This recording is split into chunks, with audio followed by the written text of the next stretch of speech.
Chovia naquela noite e eu tinha acabado de terminar meu turno em um pequeno restaurante familiar da vizinhança. Era o ponto da cidade, onde todos paravam para um café ou lanche. Isso aconteceu no final do outono, em Nova Jersey. Eu estava no ensino médio e trabalhava para economizar e comprar um carro. Vamos ligar para o restaurante. The Shack ficava a cerca de 40 minutos de ônibus do meu apartamento, onde eu morava com minha mãe. Eu não tinha carro, então sempre pegava ônibus para ir e voltar do trabalho. Naquela noite, eu me preparava para fechar e pegar o ônibus quando uma colega deixou cair vários pratos no chão. Como eu era uma alma bondosa, me ofereci para ajudá-la a limpar, o que levou apenas alguns minutos. Batemos o ponto, então fui em direção ao ponto de ônibus. Mas ao olhar o aplicativo no meu celular, percebi que tinha chegado 10 minutos atrasado. Era o último ônibus do setor. Isso significava que eu não tinha como voltar para casa. Isso foi antes de existir Uber ou Lyft, e eu não tinha o número dos meus colegas, então não podia pedir ajuda a ninguém. Quanto à minha mãe, ela era do tipo que me dizia para assumir meus próprios erros. Se eu ligasse para ela, ela recusaria vir e ainda brigaria comigo. Por não ter planejado melhor meu retorno, decidi voltar para casa a pé. O trajeto duraria pouco mais de 2 horas. O restaurante ficava em uma área bastante rural, uma longa estrada ladeada por florestas dos dois lados, com alguns prédios distantes uns dos outros. Então lá estou eu, andando na calçada com os fones de ouvido por uns 20 minutos. Como o iPod desligou? Porque sim, eu sempre esquecia de recarregar ele sem música. Peguei o celular e joguei enquanto caminhava. Apenas 3 minutos depois, uma luz se acende atrás de mim, seguida pelo barulho de um motor. Eu me viro, um carro se aproxima, devagar, diminui a velocidade e então para bem ao meu lado. O vidro baixa e um homem desconhecido me pergunta se está tudo bem. Eu digo que sim, que estou simplesmente voltando para casa. Ele balança a cabeça e me diz: posso te dar uma carona se você quiser. Estou indo nessa direção. De qualquer forma, não me incomoda. Deixa eu te descrever esse cara. Ele parecia ter mais ou menos a minha idade, era bem apresentável e usava um uniforme da Target. Eu sabia porque minha irmã trabalhava lá. Eu hesitei, mas estava um frio congelante e aceitar uma carona era tentador. Então eu aceitei e entrei na frente do carro dele. Eu sei, foi uma estupidez. Ele se apresentou como Davi. Ele me disse que estava justamente voltando para casa, conversamos um pouco, expliquei minha situação para ele. Da última vez ninguém tinha faltado para vir me buscar. Ele brincou dizendo que teve sorte de me encontrar, o que me deixou um pouco desconfortável, mas eu não disse nada. Eu não queria parecer mal educado. Eu dei a ele as instruções básicas para chegar ao meu bairro e ele começou a dirigir. Durante a maior parte do trajeto, ele quase não disse nada. Toda vez que eu tentava puxar conversa, ele respondia com frases curtas. Pensei que ele só não era muito sociável e acabei cochilando. Como eu disse, era uma viagem de 40 minutos e eu estava exausto pelo meu dia. Acordei talvez 20 minutos depois e imediatamente senti que algo estava errado. Estávamos em uma estrada de terra no meio da floresta, nenhum prédio por perto, só árvores e escuridão. Estamos indo na direção errada, Davi. Sim, eu sei, só preciso fazer uma coisa rapidinho. Naquele instante, ele mudou totalmente de atitude e meu coração disparou. Ele já não parecia mais o garoto comum e um pouco tímido do começo. Ele parecia assustador. Então, um carro apareceu na nossa frente, com os faróis acesos, e parou bem de frente para o nosso. 2 homens saíram de dentro dele. Davi me disse para ficar no carro enquanto ele resolvia isso e, acima de tudo, para não me mexer.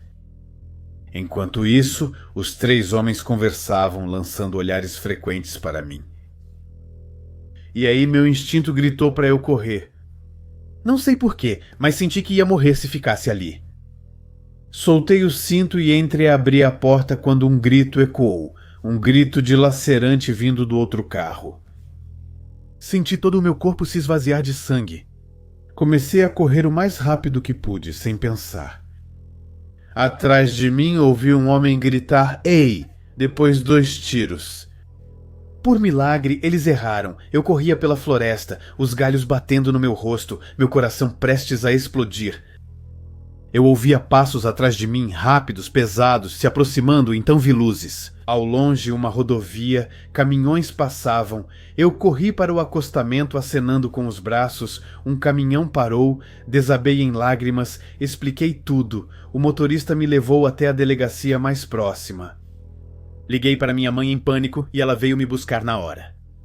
Ela pediu desculpas, chorando por não ter vindo antes. Chorei a noite toda e no dia seguinte pedi demissão. A polícia investigou, eles encontraram a estrada de terra, mas nenhum sinal dos carros, nenhum funcionário. Chamado David nos alvos da região, esse cara usava um uniforme falso, provavelmente para parecer confiável. Quanto ao grito que ouvi no outro carro, ninguém nunca soube. Há muito tráfico de pessoas e crimes na minha região. Eu só nunca tinha visto de perto. 1 ano depois, me mudei para a universidade em um lugar muito mais seguro e finalmente estou voltando.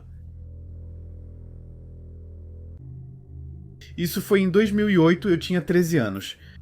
Naquela época morávamos na Flórida e a vida era exatamente como se imagina. Muita chuva, um calor quase tropical. No verão, eu morava com meu pai, minha futura madrasta e minha irmã. Resumindo, meus pais eram separados e minha mãe morava em outro estado. Meu pai tinha conseguido a guarda total de mim e da minha irmã. Às vezes, ele trabalhava até tarde e só voltava de manhã. Uma noite, meu pai se preparava para sair para o trabalho. Um alerta laranja se aproximava, algo comum no início da temporada de furacões. No auge do verão, minha madrasta, minha irmãzinha e eu estávamos sentados na sala assistindo The Big Bang Theory. A gente não entendia bem o humor naquela idade, mas por algum motivo adorava mesmo assim. Estávamos no meio de um episódio quando a eletricidade acabou de repente, nada surpreendente. Isso era comum durante as tempestades e nossa rede elétrica era realmente ruim. Minha madrasta pegou algumas lanternas e lampiões para dar um pouco de luz pra gente. Enquanto aguardávamos a energia, meu pai foi checar o quadro de luz antes de ir ao trabalho. Minha madrasta ficou conosco enquanto aguardávamos. E depois de uns 10 minutos, meu pai voltou encharcado e completamente apavorado. Ele pôs o dedo nos lábios e disse que não trabalharia naquela noite. Minha madrasta olhou para ele com uma cara de "O que está acontecendo?" E ele a levou para um canto. Eu não sabia o que ele tinha dito para ela, mas isso claramente a abalou. Ela empalideceu e nos levou ao quarto dela no andar de cima. E enquanto eu via meu pai tirar seu ovo milimétrico, perguntei para minha madrasta o que o papai estava fazendo, mas ela fez de tudo para evitar a pergunta. Meu pai sumiu por alguns minutos enquanto minha madrasta ligava para alguém. Enquanto isso, fiquei com minha irmã e li uma história para ela. Depois meu pai voltou e nos disse algo absolutamente assustador. Quando ele estava lá fora, verificando o quadro de luz, ele percebeu algo que gelou o sangue dele. No momento em que ele abriu a caixa, ele viu que os cabos tinham sido cortados. No começo eu não entendi, mas depois isso me atingiu. A caixa tinha sido cortada, forçada, sabotada. Alguém tinha feito isso, e essa pessoa claramente não tinha boas intenções.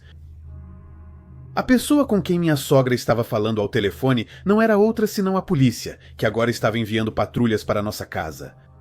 E é aí que as coisas ficam completamente malucas. 2 minutos depois, o telefone do quarto toca. Meu pai atende e diz alô várias vezes, então uma voz masculina rouca responde. O homem diz que está na nossa casa, que vai matar meu pai, minha madrasta, nós dois. Então ele solta uma risada sinistra que ecoa no telefone. Ele acrescentou outras coisas atrozes sobre o que faria com a gente, coisas que eu nem consigo repetir, mas envolviam cortar a nossa garganta. Meu pai desligou imediatamente, depois trancou a porta enquanto a gente esperava a polícia. O som das sirenes foi como uma libertação. Meu pai desceu as escadas correndo, gritando para quem estava na casa que ia matá-lo e provocando para sair e enfrentá-lo. mas a pessoa já tinha desaparecido. Meu pai abriu a porta e os policiais vasculharam a casa. Eles revistaram tudo e, pelo que eu sabia na época, não encontraram nada. Meu pai nos fez dormir na casa dos avós por dias, até ter certeza de que tudo estava bem. Depois, voltamos à nossa vida, e acabei esquecendo tudo isso por um tempo. Aproximadamente 6 ou 7 anos depois, o assunto voltou a esse acontecimento. E aí, meu pai nos confessou algo que ele nunca tinha nos contado naquela noite. A investigação. A polícia tinha encontrado marcas de pabuese bem na frente da porta do meu quarto. Esse homem esteve na nossa casa, provavelmente por um bom tempo, e a gente nem tinha percebido. Meu pai achava que o cara estava mentindo ao telefone. Ele nunca imaginou que ele realmente estava dentro. Até hoje, esse pensamento me arrepia. Se minha madrasta tivesse nos mandado dormir em nossos quartos, será que ele teria entrado no meu e cortado minha garganta enquanto eu dormia? É essa ideia que ainda me assombra, e também é o motivo pelo qual estou sempre armado até hoje. No início dos anos 2000, com cerca de 19 anos, fui com meus amigos a um show da nossa banda favorita, os Red Hot Chili Peppers. Eu morava no Arizona e, sinceramente, não tinha muito o que fazer lá. Esse show era o evento do ano para a gente. Falávamos sobre isso há meses, então, quando eles vieram fazer um show na cidade, ficamos super animados. O show foi incrível, obviamente, mas assim que acabou, todo mundo teve que sair do local. Saímos e liguei para minha mãe nos buscar, pois ela ia nos levar para casa. Ela falou que o carro dela não funcionava e minha irmã tinha saído com o outro carro. Em resumo, ela deixou a gente decidir como voltar por conta própria. Só para dar um pouco de contexto. Nós 3 éramos meio rebeldes, não maus, só imprudentes, do tipo que fazia coisas que nossos pais desaprovavam totalmente. Um dos meus amigos então sugeriu que a gente pegasse carona. Ele afirmava que já tinha feito isso várias vezes e que sempre dava certo. Eu nunca tinha feito isso na vida, então estava meio cético, mas meu outro amigo começou a me convencer e no final eu aceitei. Ficávamos na calçada, polegar erguido, esperando um carro parar. Após cerca de 20 carros nos ignorarem, um finalmente reduziu a velocidade e parou ao nosso lado. Dentro, 2 homens hispânicos na casa dos 30 anos estavam fumando vape. A gente não achou nada suspeito e eles aceitaram levar a gente desde que dessemos alguns dólares para gasolina.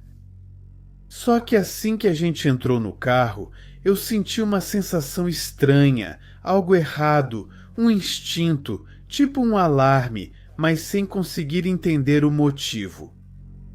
Eles dirigiram até minha casa e eu os ajudei a se localizar. Depois, após uns 10 minutos, o motorista disse que só precisava parar rapidinho na casa de um amigo no caminho. Não achei nada demais, então disse que tudo bem. Ele agradeceu com um aceno de cabeça e seguiu dirigindo. A gente quase não conversava, o clima no carro estava estranho, pesado. Depois, eles entraram em um shopping deserto, completamente vazio. Havia outro veículo estacionado e 4 pessoas ao lado. No início não desconfiamos, mas quanto mais se aproximava, mais ficava claro.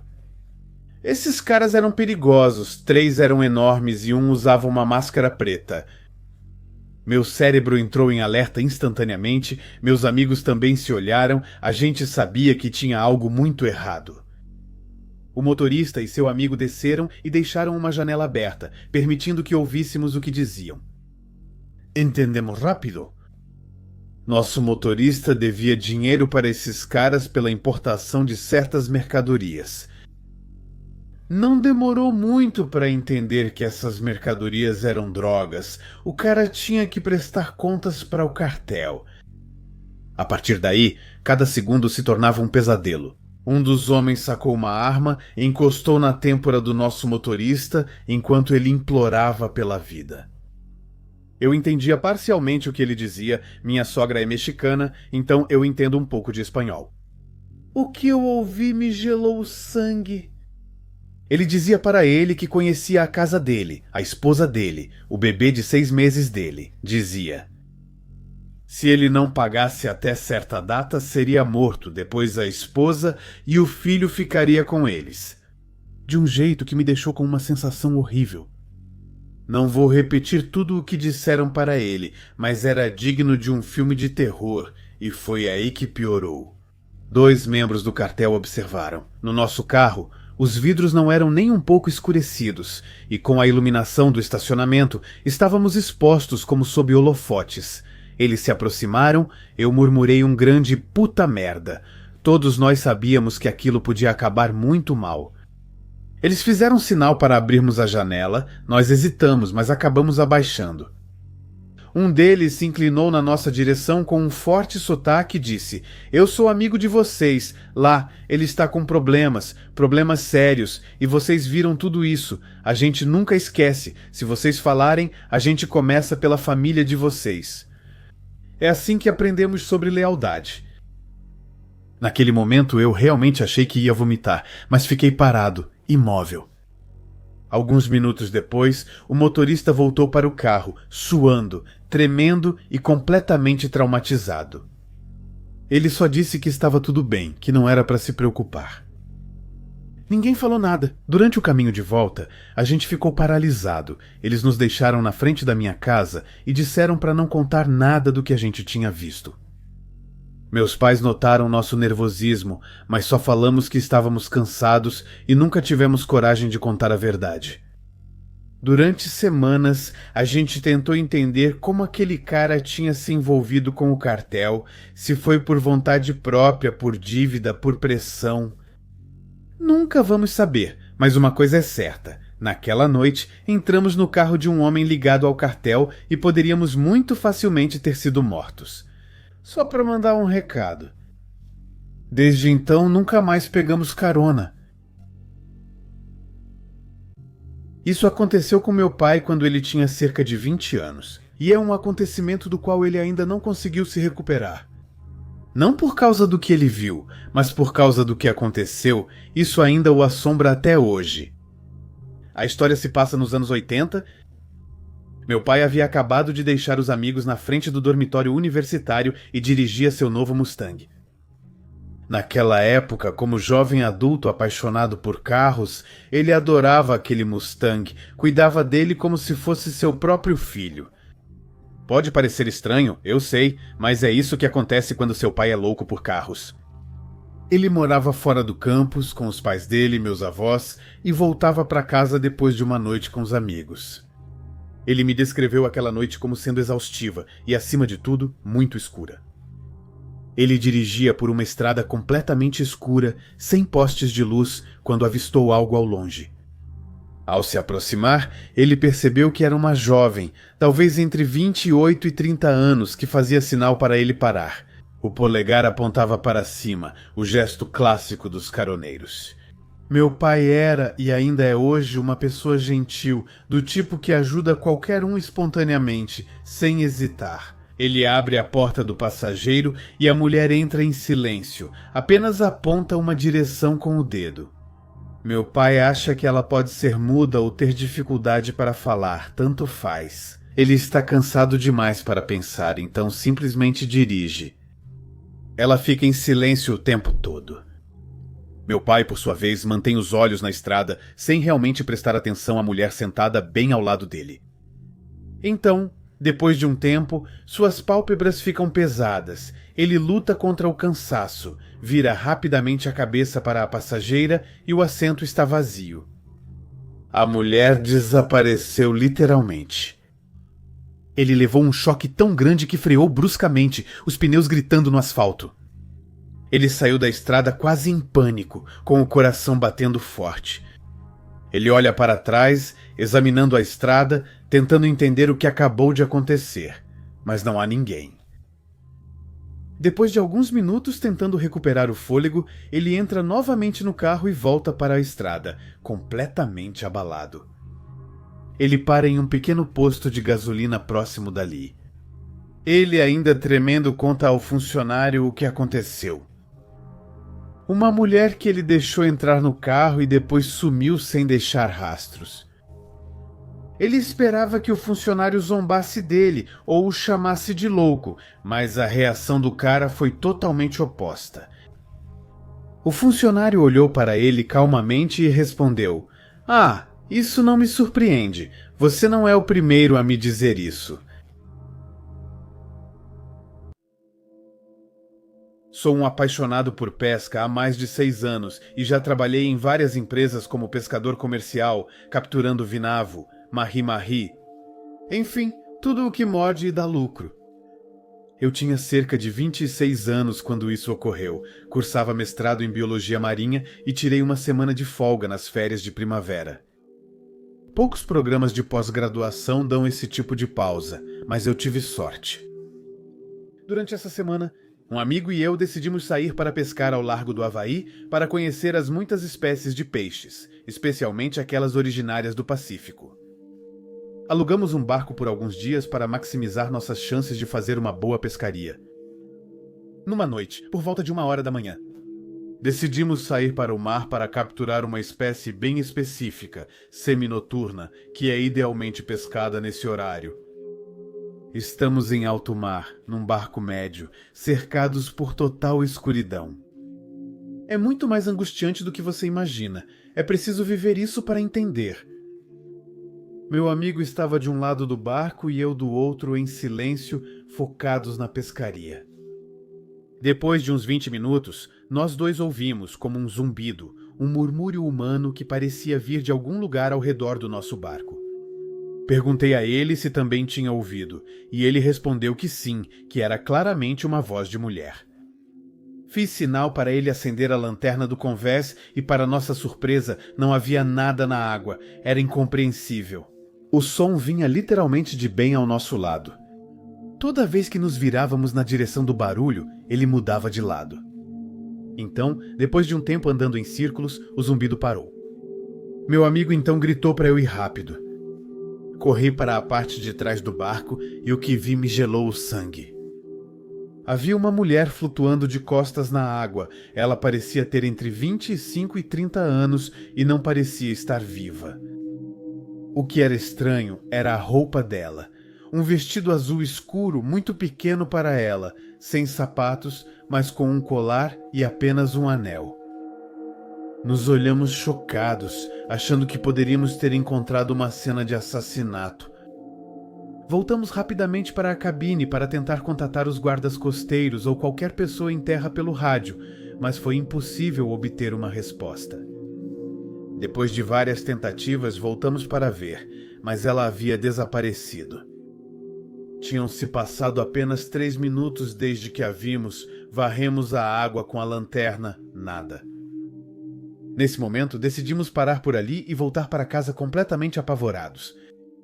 De volta à terra firme, concordamos em não contar nada para ninguém. Se contássemos, suspeitariam que o levamos a bordo e o jogamos na água. Obviamente, não foi isso que aconteceu, mas quem acreditaria em nós? Alguns dias depois, meu amigo procurou na internet por pessoas desaparecidas no Havaí, mais especificamente em Maui. Depois de passar por centenas de perfis, nunca encontramos a mulher que vimos. Ela ainda não foi identificada. O mais perturbador é que estávamos a vários quilômetros da costa e aquela mulher estava flutuando ali, no meio da noite, com um vestido longo. É como tentar encaixar uma peça de quebra-cabeça onde ela não se encaixa. Isso não faz sentido algum. Se você mora na região de Maui, eu recomendo fortemente que entre em contato com a polícia se tiver qualquer informação. Esse encontro continua me tirando o sono à noite.